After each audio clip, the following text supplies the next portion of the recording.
Алиса, қазіргі таңда жастарда неге жүрек аурулары көп? Дүниежүзілік денсаулық сақтау ұйымы қазіргі уақыттағы жүрек-қан тамыры ауруларының эпидемиясы тамақтану құрамының өзгеруіне тікелей байланысты деп отыр.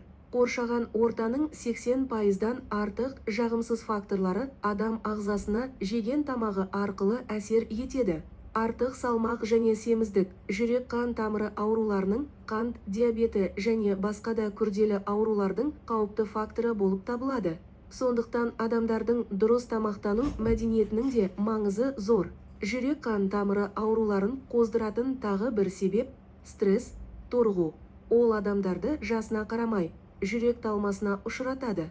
Алдын алуға немесе жеңуге болатын қауіпті факторлар: холестериннің жоғары деңгейі, артериалды гипертония, темекі шегу, қант диабеті, семіздік, түрлі күйзелістер.